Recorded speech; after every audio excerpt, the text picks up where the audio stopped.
Good morning friends, welcome back to my YouTube channel. So in today's lecture I will tell you the power sharing for n transformers are connected in parallel.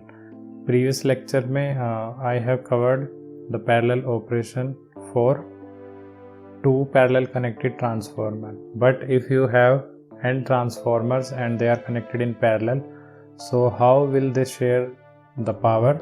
Let's see. So for two transformer power sharing, how you are finding out the apparent power of transformer A equal to ZB by ZA plus ZB into SL conjugate. This is the apparent power of the load. SB conjugate equal to ZA divided by ZA plus ZB into SL conjugate.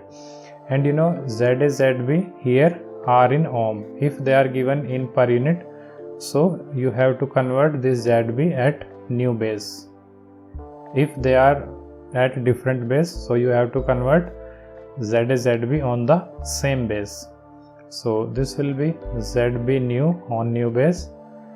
Divide the equation 2 by 1, you will get SB conjugate divided by SA equal to ZA divided by ZB, and this is on the new base per unit.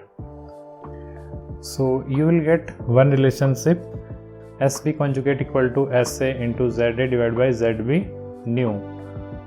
For example, if you have n transformers, so you can find out the power sharing for the nth transformer equal to Sn conjugate equal to SA conjugate ZA divided by Zn new. You have to convert all the impedances on the same per unit. So how to find out total load? Apparent power SL equal to SA plus SP plus SC and up to plus Sn conjugate. So take it common, SA conjugate, then you will get 1 plus ZA divided by ZB new plus ZA divided by Zn new. This is very important relationship for the transformers are connected more than two or two transformers are connected. So easily you can find out the power sharing with the help of this concept. So this is very useful concept.